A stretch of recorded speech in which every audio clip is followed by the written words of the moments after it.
Everyone, we'd like to wish you all happy holidays because that's the end of the podcast. And that's typically how you end a podcast. But it's actually how we're going to start the podcast because this is a Hungover podcast. We do everything backwards. But also, we like to talk about things that interest us on a topical basis, whether it be video games or politics or things like that. So today we're going to be talking about the holidays and what we like to do during the holidays, what we don't like to do if we're forced to do anything by a family or something like that, and what we're going to be doing this holiday. Would you look at that, Ivan? You've got yourself a Christmas hat on because you can get this podcast in video form on YouTube at the Hungover Gaming YouTube channel. You can also get it in audio form on iTunes, SoundCloud, or Google Play as well. Yeah, that's where people like to listen to podcasts. Really thought about this, I would have done this way before the podcast started. Turns out I can't think things through. I'll be right back. Julien, you talk about how we open the show after we tell everybody to go rate and review us on iTunes so we can get into more homes in this holiday season. The more homes, the merrier. But we also talk about what we consume that week, whether it be alcohol, video games, TV, media of all sorts. Julien, why don't you start us off? I will. And I'll kind of listen. And you can also, don't forget, you can be part of the conversation live at twitch.tv/jujubesgood on Sundays when we typically tweet out before we start recording. So you can totally be part of the conversation there. But you're right, Ivan, we start our podcast out every week by discussing, types of things that we've been consuming throughout the week. So this week I drank a lot, like a lot. Nice. Cheers. Yeah, cheers, So I'm enjoying this water. It's really nice. But yeah, what my friend decided to send out a mass text to all of our friends where because we haven't really been hanging out lately as a group, and we used to hang out as a group, obviously, when we were all had massive amounts of free time because we were kids and things. So it was really great to see everyone again, all in one place. That was really fun. So I actually brought my camera to take some pictures of us because I feel like we never take pictures together as friends anyways. My specific group of friends. Everyone else usually takes pictures in general. But yeah, so did that. I drank a lot of wine. We went to a liquor store instead of getting shitty beer. We usually drink shitty beer or something. But we got some wine. I got a South African wine. It was a Cabernet Sauvignon. It was really nice, actually. Very drinkable just on its own. So I was happy about that. We also went to a bar where they had bocce ball, which was fun. Nice. I believe you've been to this bar with me once. We played against a guy that looked like Eric Cartman. I think you remember. I don't know if you remember this. I don't remember who we played against. I do remember playing. That's hilarious. I also remember getting my ass handed to me that game while playing. Is difficult. And it's different for every time you play because each court is different. It has their own bumps because it's packed in sand, or dirt and shit. So they can't pack it in the same way every time. So each court is different. But anyways, I did that, and then yesterday night we went out to Long Island because it was Nikki's coworker's birthday. We went to this German place. So I got a good German Pilsner. Nice. They actually brew it there themselves, so it was pretty good. And they served it in the Pilsner glass. They take their beer seriously there. So I enjoyed that Pilsner. It was pretty good. And I also had a sour ale. Not from there was a bar we went to after. I think it was Folly, something like that. That's the name of the company that makes it. They had a good sour. And it was cool because the beer was actually a lot darker and just in color. And typically sours are not dark at all. So it had a little more of a hoppier taste to it, which was pretty nice, and then a sour finish. It was pretty cool. So it's a nice bitter sour blend. Yeah, it was a pretty good sour. I liked. Those are typically not the flavors that people like to mix together, but it was pretty refreshing. I liked it. But Ivan, there were some great game sales this week. So I've actually picked up quite a few games that I've been wanting to play lately. We didn't have a podcast last week, and so I wanted to talk about them last week. But that was my fault. No, it's fine. I had a severe migraine last week. Yeah. Hey, kids. That's not fun. No. I couldn't see out of my right eye, and still haven't seen a doctor. Probably not the best situation. Yeah, you're fine. You're still in your 20s. Who needs a doctor? Come on. So I picked up quite a few games. I picked up 5 games in total, and I only spent like $60. So I was very happy. So I got Burnout Paradise Remaster. I love the original I love the Burnout franchise. It's kind of been dormant for the past 10 years now, or so. I don't know when this game came out. I think it was 2008 though. I feel like they keep pushing out remasters of those games. There's only been one remaster of Burnout. Okay. And it's then this I'm wrong. And this one was not the one. If I were to choose a Burnout for them to remaster, it probably wouldn't be this one. But it's really great to have a really arcade racing game, and also it's one of the few racing game franchises. And again, I haven't played a racing game in a long time that's not Mario Kart.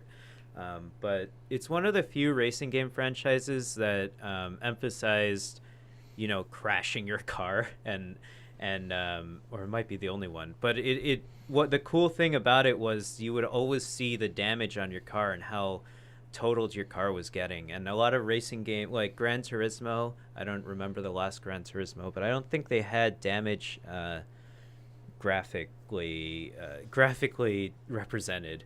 It's also way more arcadey than a Gran Turismo. Oh yeah, and it's like a very casual racing game. You don't have to be awesome at it. You can have fun. So I really like Burnout. It's a lot of fun, and there's a lot of cool cars in it. And you end up driving like these heavy muscle cars to take other drivers out online or just in the game. So that game's super fun. I also picked up another racing game because it had a VR mode. It was a Wipeout Omega Collection. So it's sort of like these hover cars that drive around these crazy courses. And I wanted to see what a racing game was like in VR, and it gave me a headache. So, but no. But I hear that with motion sickness in VR, the best thing to do is to you can eventually get over it. It's like motion sickness in an actual car, I suppose.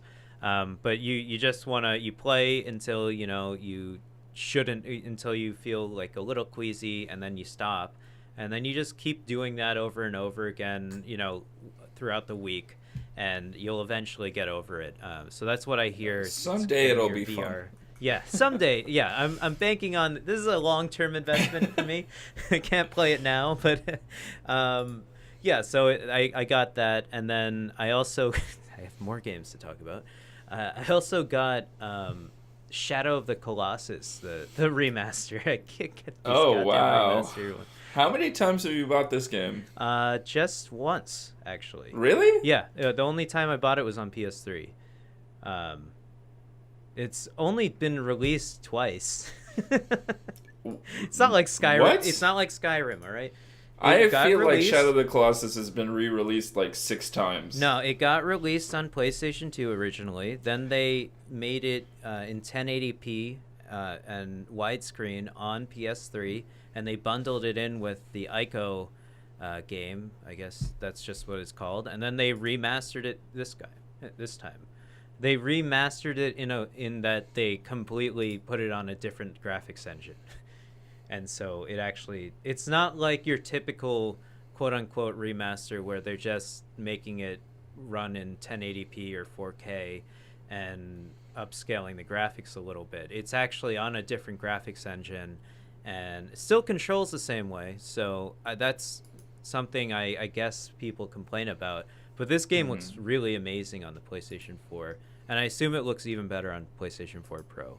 So I got that game as well. That was a lot of fun. But another game that I got for free on Nintendo Switch is called Into the Breach. This is a game that you would really like, Ivan. I've heard of this game. This game came out this year, I think. It's $15. You can get it on Steam. It's a strategy RPG.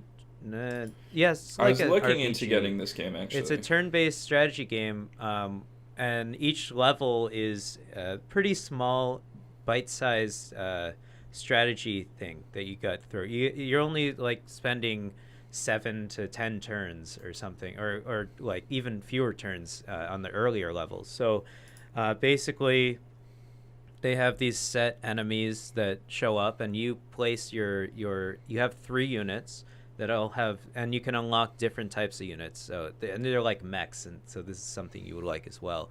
And you have different objectives on the map. Obviously, you got to protect certain areas, and you can only make your moves a couple times. And it looks like Pacific Rim in 8-bit. 8-bit Pacific Rim, exactly. And so basically, the enemies they telegraph they can move, and then they won't attack on the same move. And so basically it's your job to they will just tell you that they're going to attack the next turn onto this tile, or they're going to immobilize one of your units, that type of thing. And so your objective is either to destroy them or stop them from attacking, and you can do this by moving them a space forward so that their attack just goes out into nothing. Or you can just attack them as well. So and you unlock multiple units, and it's a pretty cool game.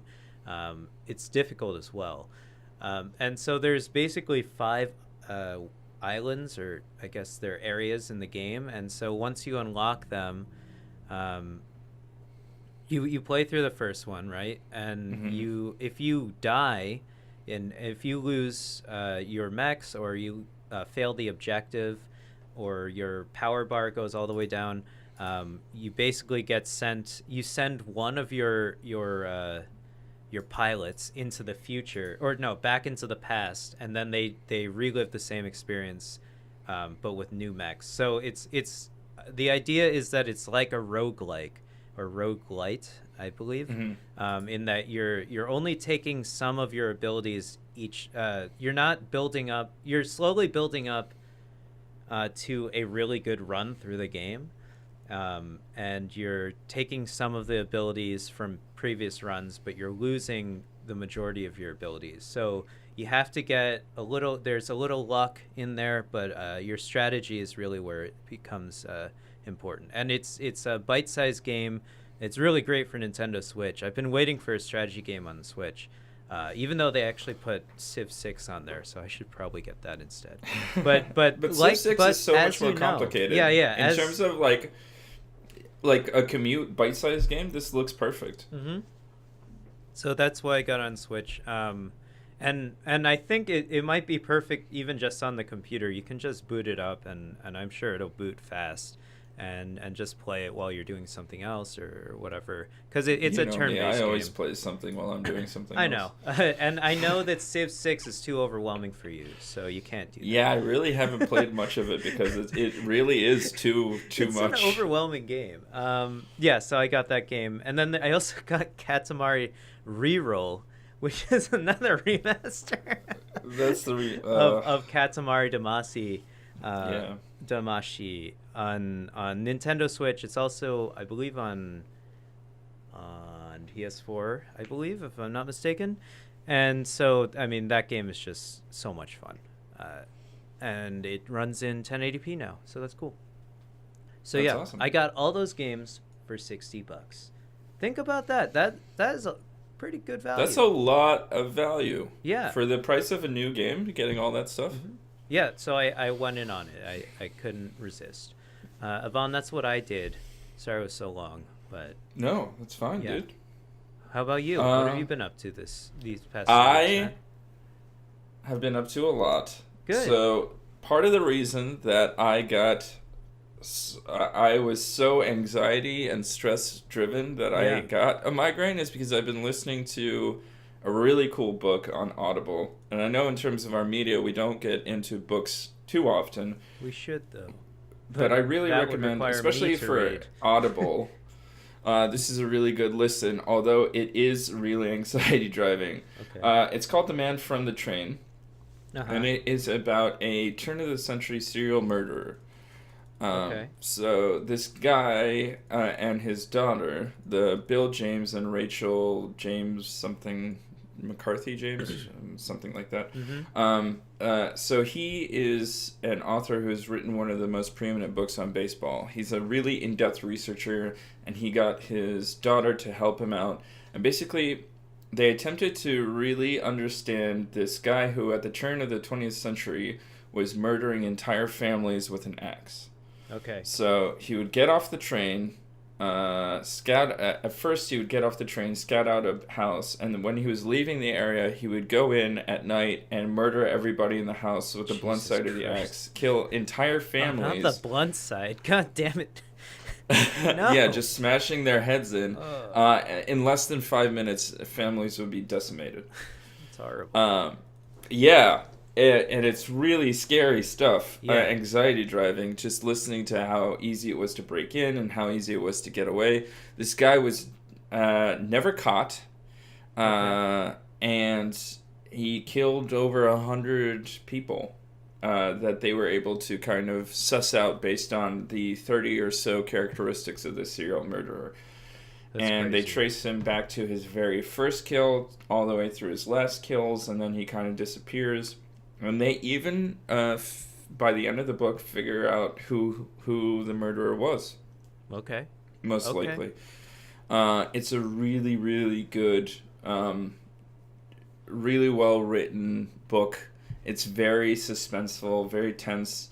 And even though it's just the facts, ma'am, it's a really well-executed narrative on how this man was able to commit so many murders, the atrocities that he left behind, and just kind of like this is a guy who came into town, killed a family, left town, and then after he left, of course, the police were investigating these crimes, but it also talks about police investigations during this time period, especially in small towns, and how these series of murders that he committed didn't just wreck the family's life because they were eliminated, but it wrecked other people's lives because communities were never the same again after he would come through because people would be blamed for what he did, etc.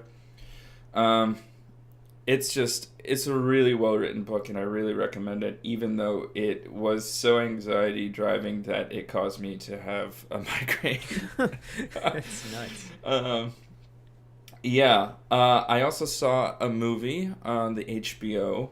Okay. It's Blockers. It came out not too long ago. Laura wanted to see it in theaters, and I begged her not to force us to go watch it, and it was a good decision. Really? So Blockers stars John Cena, Leslie Mann, and Ike Barinholtz, along with a series of pretty decent child actors. It's a high school movie blended with like adults, like parents trying to hold on to their children too closely. So it's kind of a movie that you would like, I think. Okay. It was funny Cena. in spurts. I would recommend just laughing at John Cena attempting to act at any given point in the movie. And Leslie Mann is not difficult to look at, and those are pretty much the highlights of that movie. I don't recommend it. It's a plain movie at best. Okay. And did I tell you I've actually been playing a new game? What? You have a new game? I know. Bullshit. So I bought Divinity Original Sin 2. Oh, nice. Yeah, I hear that's a great game. Did you get it on your PC or? Yeah, I got it on the PC. It's on PS4 and it has co-op. So it's on PC and we can play it co-op too. Yeah, well, I was just saying maybe you and Laura would want to play it, but maybe it's too intense. I don't think it's a game that Laura would like. Okay. All right, well then, yeah, I hear you got the second one you said, or the first one? Original Sin 2. Oh, sweet, okay. Why So did it's they the name newest it that? one. It came out either this or last year. I think it came out this year. It's pretty much D&D on the computer. D&D on What's interesting about it is like the quest lines are so easy to miss. So your entire like, is it on you the know Steam me. sale right now? I don't know if it was on Steam sale or not. Because there's I don't a remember. holiday sale right now, or winter sale on Steam right now. But yeah, I just know it was a game that was really recommended to me, and I really wanted to play it, so I eventually got it. okay, cool, Don't remember whether it was on sale or not. great. It's the combat is the most fun. So this is a game. Again, it's like a turn-based strategy combat system. It's turn-based. Ah. Yeah. So it's not real time. It's more, the combat is a lot more like I thought it was like Diablo. No, it's not a hack and slash. Okay. And it's not like KOTOR, because a character's turn comes up, there's no timer, you have to figure out, like, they have certain action points that they can use, and they can use it to move or do attacks or special skills or spells, and then it's the next person's turn. Okay.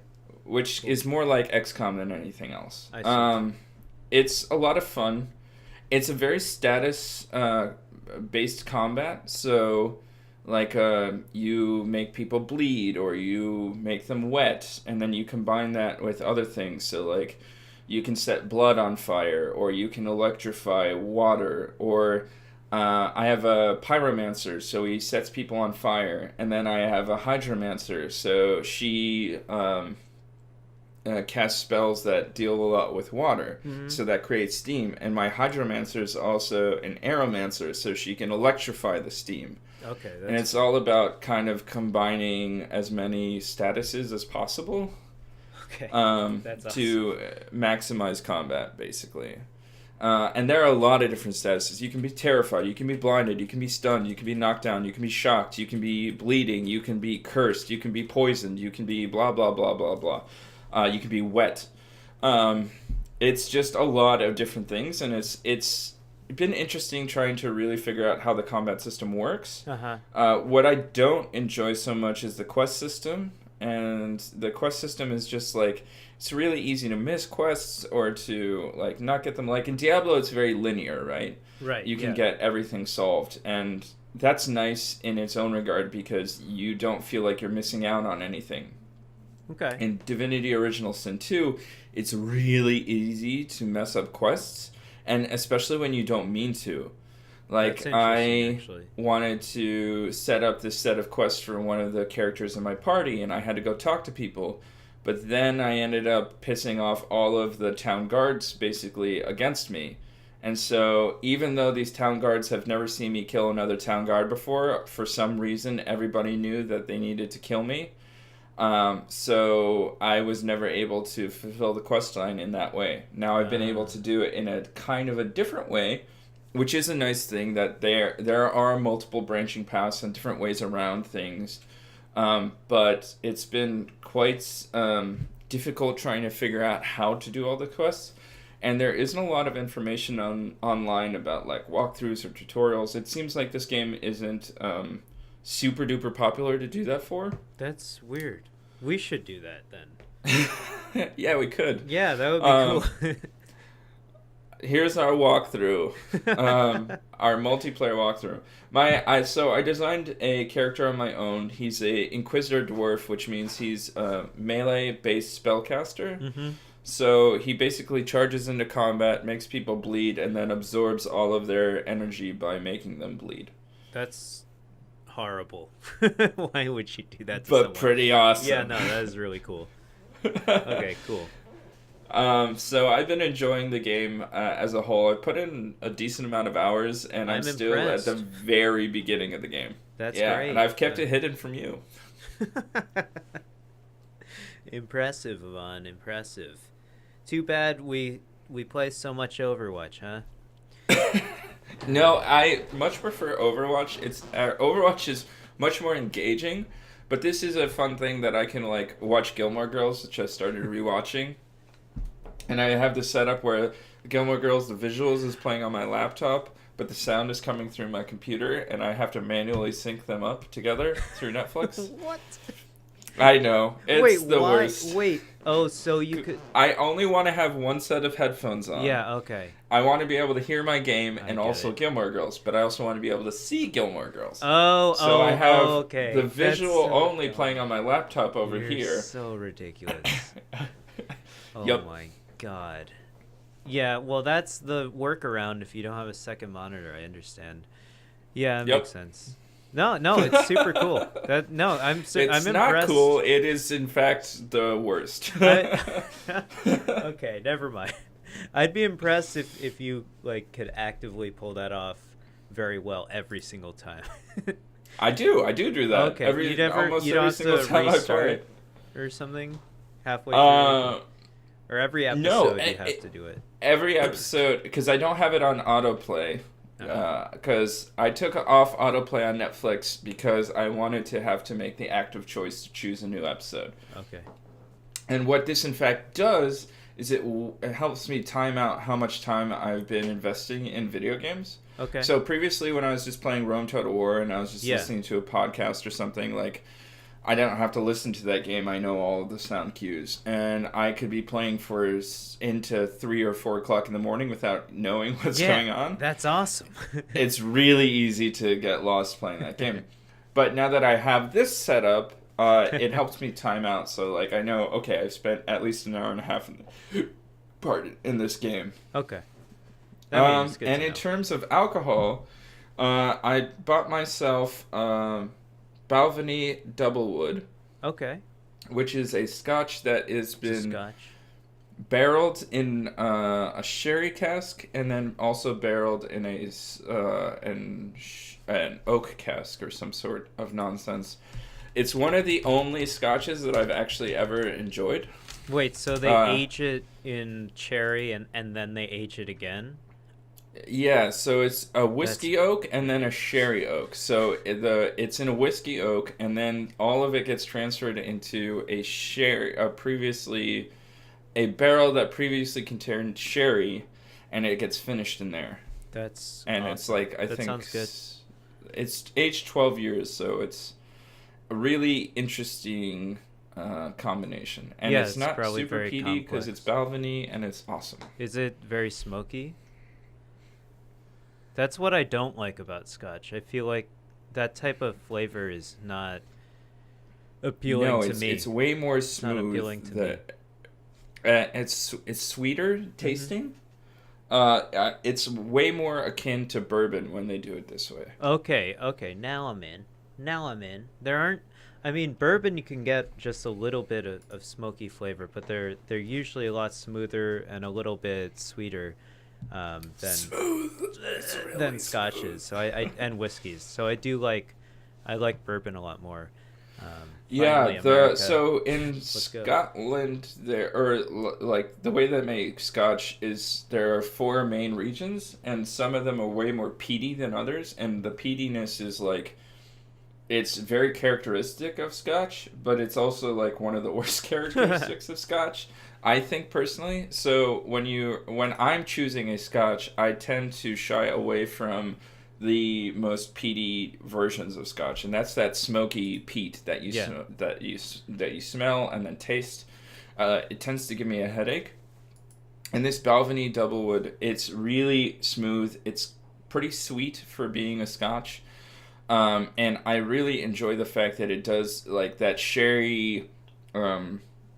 Like a brioche bun, you really get that vanilla brioche bun. Butter. Brioche buns are basically just butter. It's that smooth. Yeah. It's delicious. That's why they're so good. They're like a fluffy croissant. Yvonne, you know what's coming up tomorrow?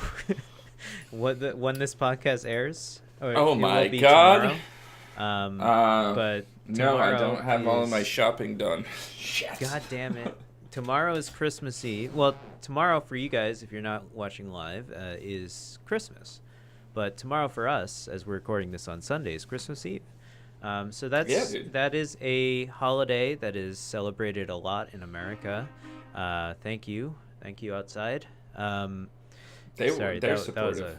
Yeah, they love this podcast. You know, they drive by and honk every time because they know I'm recording. But yeah, so hey, Divine Hailstorm, welcome to the chat. I already got my presents open, motherfucker. Why are you opening your presents? No, yeah, I don't care. If I wouldn't really care if someone opened a Christmas present early. I would. You're supposed to open them in the proper order on Christmas Eve when nobody's looking, and then you know what you're getting, and then you're surprised on Christmas. Wink. Well, Ivan, I want to know what you're gonna do, and what you really think of the holidays this time of year. How do you end up feeling this time of year? What's going on with you? So I have to say, Christmas is like a weird time because if you don't have anybody in your life or like it's only your family. Oh, I only had one. You only had one. Then how come you said presents open? Question. This story gets more and more confusing. So when I have others to share the holiday with, it's much less sad for me. So Divine Hailstorm says we don't actually do holidays in this family, and in my family, Christmas isn't really a big holiday. So Thanksgiving is kind of a bigger holiday because it's our first American holiday. Right. And New Year's is like the premier Russian/Soviet holiday. So Christmas has always been like, we'll get each other presents, but it's not something that we do especially well, I don't think. Mm-hmm. We'll make a ham or something. My dad's Christmas party for his office is pretty bumping. This year, last year you came to it, and this year I went to it, and I got 2 different sets of photographs as my Christmas gifts. Awesome. Very nice. You got a mug last year, didn't you? Yeah, or I did glass? Get a mug. Oh, well, no, I got a glass, like a pint glass. It was pretty cool. It was very nice. Yeah, thank you for inviting me. I had fun. Yeah, it's not how you wanted to spend that weekend, but we had a decent time. I wanted to go up there to hang out with you, and that's what I did. So we had a lot of free food and wine. Yeah, there you go. Ham and potatoes. Not a lot of free food, but you know. This year I showed up so late there was no food for me, so I just drank. Classic. But I had a decent enough time. It's always great to, I get to ham it up and be part of the main stage. Yeah. Which is always enjoyable. But yeah, Christmas is, I'll be spending most of it with Laura's family, doing Polish traditions with her Polish side of the family. That's fun. Which is I don't know. Weird and I awkward. don't know if that's fun. Why is that? It's okay. Okay. We break some sort of religious cracker, and then we. Good Christians, huh? It's some sort of Polish Catholic thing. I think they're Catholic, yeah. You break off the cracker, and then you say something nice about the other person, if I'm remembering correctly. Awkward. I'm gonna have to go through another tutorial. This year, but it is really awkward. And do you know everyone? Like, would they end up pairing you with someone you just never met? That's the type you of have shit to that go would up to every person. Oh my god! What the fuck? Oh, so last year, luckily this is last year. It was a pretty small event, so it was just like Laura, her parents, her grandma, and her uncle and his wife, I think. Might not have involved the uncle, but it was people that I mostly knew. The larger it gets, the more unlikely, or the more likely it is that I don't know somebody, and then it gets really awkward. And I'm like, oh, I wish you all the best in the new year. Thank you so much. And I'm tearing off like the smallest bit of cracker. Because there's not a lot of cracker to go around, and you have to make sure that everybody can get enough cracker. There's a whole strategy to like holding the crackers so that you can't have all of it snapped off. Discord tech. Are those crackers like matzah? Are they like similar? Yes, there's something like that. Okay. It's like a really thin wafer. Okay. It's tasteless. It's a garbage taste. I don't understand it. So as Divine Hailstorm says, he says holidays mean family time. And I think that's definitely true. But yeah, so you're gonna break crackers and say nice things about people you may or may not know, Ivan? Pretty much. Sounds good. Pretty much. What but else luckily, do they do? They drink polls. a decent amount. Okay. Which is always a positive. Yeah, I'm always into that. There's food. During Easter, they tried to poison me, so hopefully that doesn't happen again this year. Their food was bad during Easter? During Easter, like 4 or 5 people developed food poisoning. Oh my god. Including myself and Laura. I'm sorry. So, here's hoping that it's much more like last year's Christmas than Easter. What they I don't even know what that's hilarious. Oh, it might have been bad eggs. I don't know. It was some sort of something or other. Anyway, the food is generally decent. It's Christmas fare, so hams, turkeys, something like that. There's not a lot of... There might be Polish sausage. Kielbasa. For Easter, I think they do this like browned butter and... maybe it was for Christmas, but there was like a brown butter and like a egg noodle thing. Okay. Which you put, I think, sugar on, but I prefer salt. Sugar. It was pretty good. Brown butter is pretty delicious. Yeah. Yeah, it's pretty good. And you just pair it with like a tasteless piece of pasta, so salt or sugar, and you're good to go. It's not the greatest meal of my life, but then again, when Laura comes for New Year's to my family's house, she hates mayo, and therefore most of the stuff that we eat then is just not great for her. Yeah, for us it's New Year's. I've talked about this before. We have like a potato salad, which is called Olivier, Olivier, but it's pronounced in the French or Belgian style. It's basically ham, potato, That's pea, the one you made pickle. For me once. Yeah, I made that once delicious. as well. It's really great. Yeah, and mayonnaise. Don't forget the mayonnaise. Can't forget the mayo. Man, if you really want to bump it up, I recommend like a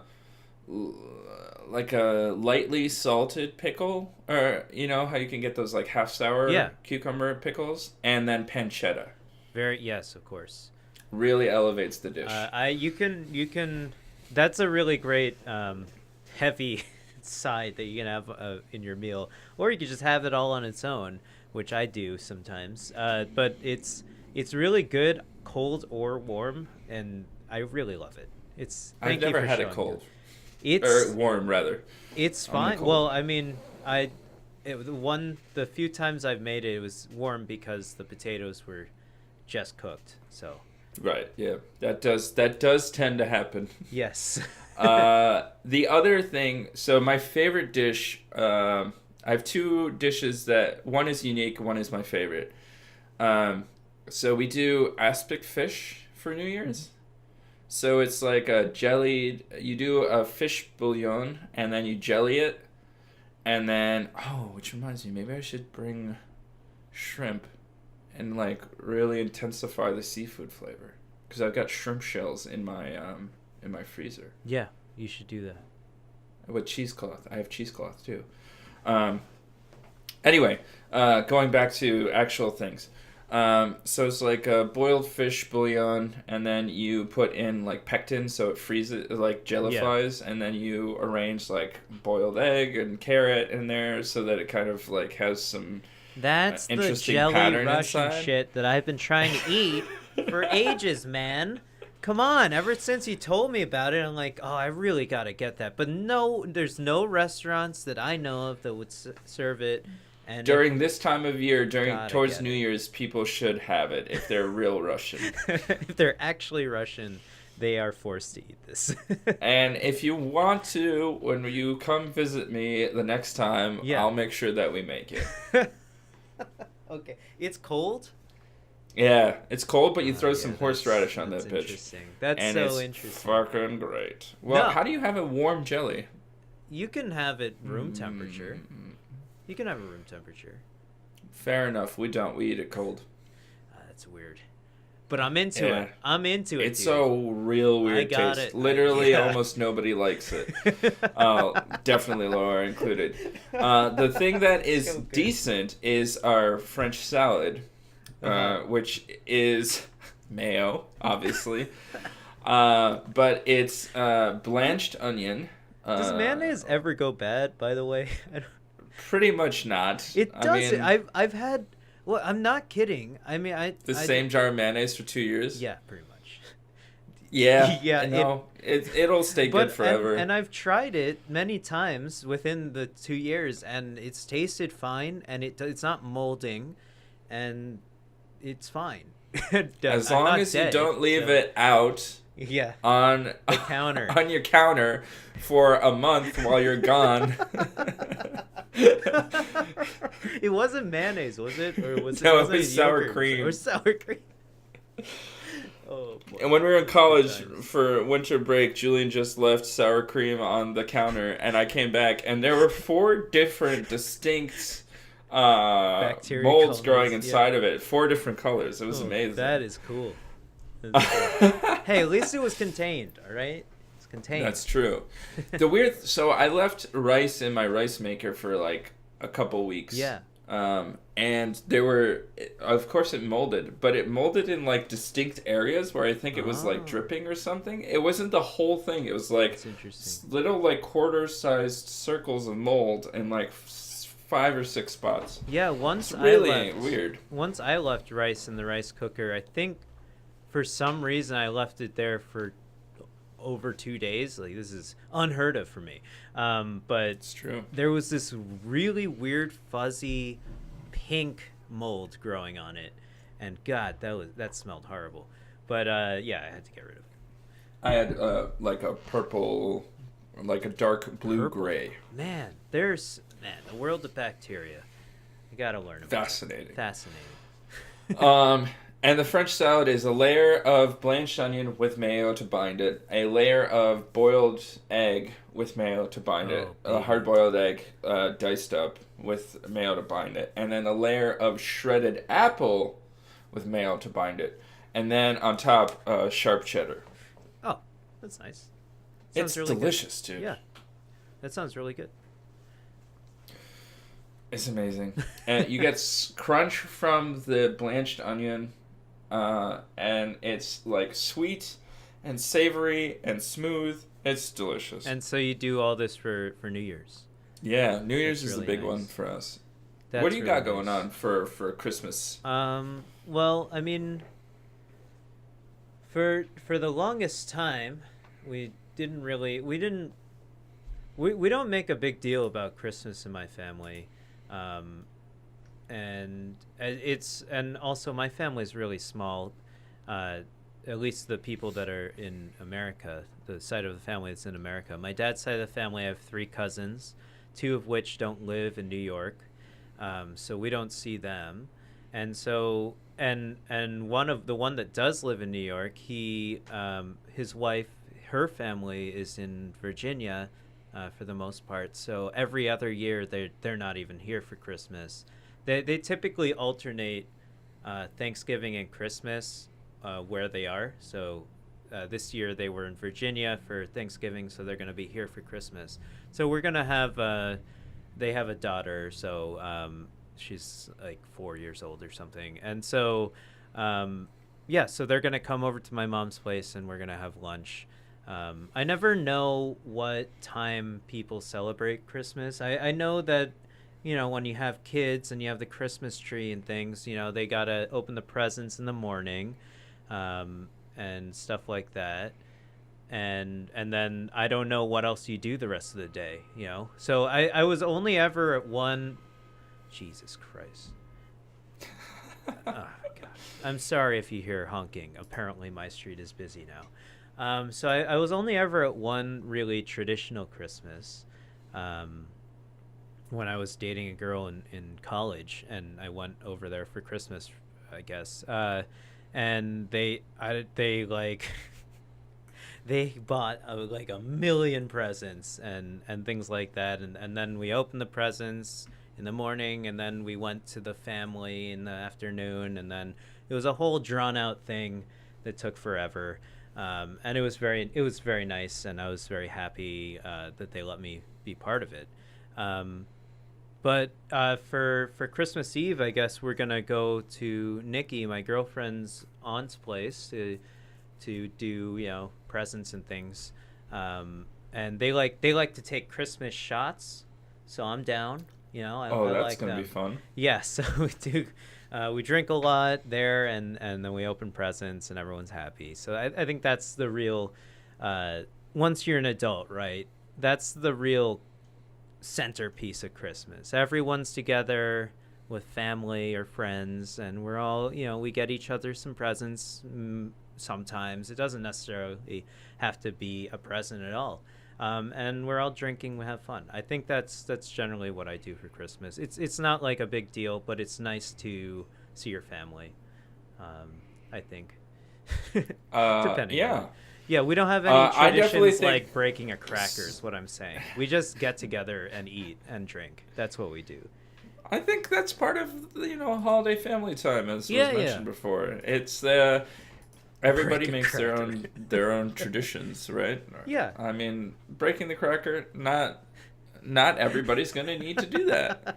But a Bloody Mary, that is a great Christmas moment. I love Bloody Marys. Let me tell you, Bloody Marys, I've seen my mom order them a million times whenever we would get lunch on the weekends. So at a restaurant. So it's definitely something that I was always really into, and it was way too intense of a flavor when I was a kid. But now, holy crap, that is like a meal in liquid form, but a delicious one. It's like if you like pickles or like horseradish or any of these really intense flavors, they somehow managed to mix all of them together and put vodka in it. It's great. I love Bloody Marys. Bloody Marys are It's dope. difficult to drink more than one for me, but I do like them. I've been having a weird thing with tomato juice. Tomato juice is useful. Tomato juice is generally a thing I only drink on airplanes. Yeah, don't we all have weird quirks on airplanes, I think. Like I never drink soda, but I'll drink a ginger ale on an airplane. Because it does taste different on an airplane for some reason. Because of the altitude. Yeah. I don't know why. It tastes so different. But yeah, what you only drink it on the airplane, you said? Delicious, yeah. Is it because it tastes different? I think things taste different when you're in like fucking 30,000 feet. Outer space. Yeah, basically. I think it's either that or like once when I was a kid, I was just so unsure that the person next to me ordered tomato juice, and I was so paralyzed by choice. I was like, I'll have that. So I think it's just a tradition, and I hated tomato juice. I hated drinking it that first time, but I really do think that the only time I'll drink tomato juice now is in an airplane because it tastes different at altitude, and in a Bloody Mary because it's masked by horseradish and like delicious things, Tabasco and vodka. Yeah, though they forgot Tabasco's in there. Yeah, that's so funny. Actually, tomato, like a V8, is useful if you're making tomato sauce. It really can add a good flavor to tomato sauce if you ever make like a large pot. So can shredded carrot. Yeah, that's exactly. So there's carrot in V8. So that's probably you'll get a sweeter flavor with the carrots in a tomato sauce. It's nice. It's very nice. I should make some soon. Be good. But Yvonne, for New Year's, I guess for me and my family, I basically just see my mom on New Year's. We always make a point to get a nice reservation at a nice restaurant, and really start the year off nice or end it nice, whatever it is. And we go out to a nicer restaurant on New Year's, splurge a little bit once a year, and and that's what we do. And then my mom wants to go to sleep early, so I'm like, okay, now I got to find something to do. And so my friends typically have something to do, so I'll go out and party with them. I think that's more typical. Well, I don't know. Actually, I guess it's only typical in New York. I don't think people really party that much on New Year. I feel like it's a tame holiday for the majority of people, at least in America. Not that it should be one way or the other. For you go with your family and you party and you have fun, right? And you drink the champagne, you count down. But in New York, I think it's a little... Both the Russian and the American countdown. Oh, that's funny. And also, that's awesome. And we watched the Russian president's speech, too. Right. I was there... What year was it? It must have been 2000. Year 2000. On TV, they showed... because it was the turn of the century, they showed New Year's everywhere across the world throughout, I guess, whatever time it was, and whatever time zone they're in. And that was so fucking cool. I thought, I was like, oh, are they going to do this every year now? And then they stopped doing it. It's like, oh, it's so sad. It was really cool. I think every year they do at least the fireworks from all of the places around the world. Yeah, it wasn't. Yeah, I guess it was that. I don't know. It was cool to see a celebration somewhere that I had never even thought of. So it's like, that's pretty cool. When I was 18 years ago. Yeah. Mm-hmm. Damn, man. Yeah, so that's what I do on New Year's typically. This year I think I'm gonna go to our old roommate. He's gonna have a party, I think. Nice. So I'll go see him. We should Skype or something. I don't know. You'll probably be doing something, but... also might be weird for other reasons. Oh, yeah. Fair enough. I'll only if someone's not there. We'll do that. I don't think... Okay, sounds good. That's a good point. I don't know. Anyways, yeah. All right, inside jokes from the Hungover Gaming Boys. Yeah, so I mean, we just talked about what we did for what we're gonna be doing for the holidays. I think, I don't know. I really like this time of year, but I'm gonna introduce my mom to the hot buttered rum. Yeah, she's gonna love that. I need to have some of that now. I should probably make it for Christmas. That's a good idea. Just a picture. Yeah, take a picture. Yeah, so I always it's a really good time to reflect on your year. It's been a long year for everyone, I think, both on the political side of things, and I think everyone's ready for 2019 to roll around. How about you, Ivan? Are you excited for 2019? Do you have any plan? I am really for yourself, excited for 2019. I mean, clearly, American politics gone down the gutter. But what about for you? Are you happy for 2019? I think in your life, do you think things limited are going the right space place? That 2019 is not better than 2018. Yeah, there's no way it could be worse.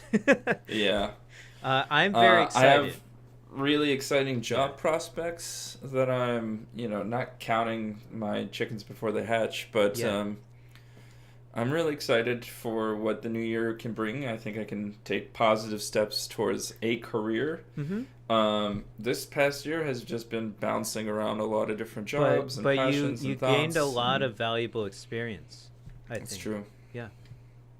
And so I hope to explore them further and more in depth next year. How about you? Yeah, for me, I'm very excited. I'm actually going to graduate. Been a PhD candidate forever. I'm definitely going to graduate next year. No one can stop. I'm going to graduate by the summer. I've written like half, if not the majority of my thesis already. That's so I just impressive. need to finish up a project that I'm working on now. And so the next step for me, I actually wanted, I visited the International Culinary Center in Soho on Thursday, and they blew my mind. That looks like a really great place to learn culinary arts, and that's definitely the next step for me. I really want to do that. And it's a 6-month program, so it's not even that much of a time commitment. Fast. It'll be really intense, but I'm really excited. They seem to have a lot of connections there. I could imagine. Famous chefs like David Chang, Momofuku, he graduated from there. Jacques Pepin is there. He's like obviously higher up. But maybe I'll get the chance to meet him one day. That would be pretty exciting. Dude, if you could meet David Chang and hook me up with a job at the Ringer, I'd be super happy. There are a lot of celebrity chefs that have graduated from there and come back to do demonstrations and things, and you get the chance as a student there to cook with them. You can volunteer to be an assistant for them for the day. So I think that's a really exciting prospect for me, and I'm very happy to get the opportunity to do it. I'm very excited. So I'm really excited for you. That'll be dope. There, it's gonna cost a lot of money, but but you should. I hope it'll be able fun. to get stuff back. Yeah, no, it'll be fun, and hopefully I can marry the two, chemistry and cooking, in some way in my career in the future. I think that's my goal.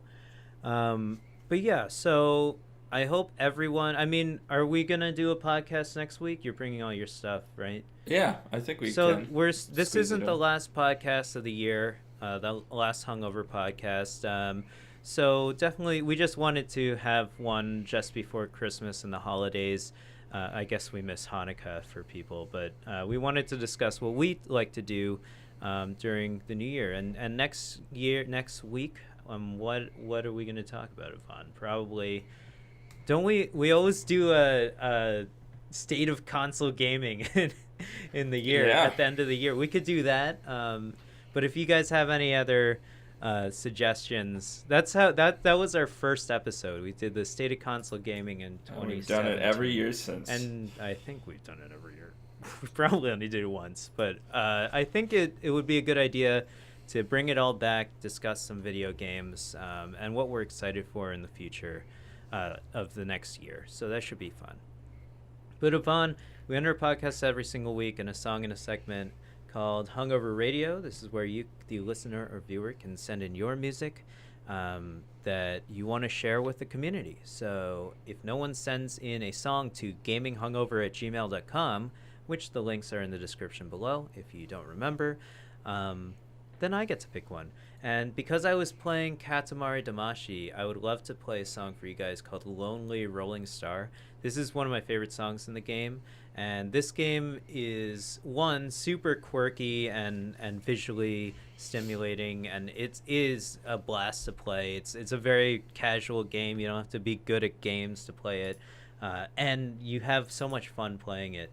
And it leads you to think that the streets in Japan are like littered with sushi and just like random garden things and like cans of fish. And it's really funny, but it doesn't take itself too seriously, and the soundtrack is really amazing in the game. So I really wanted to play this song for everyone, and I hope you guys like it. But Ivan, thanks so much for doing the podcast with me. I'm Julien, that's Ivan, and we'll catch you guys next week. Goodbye. Thanks, guys. Bye.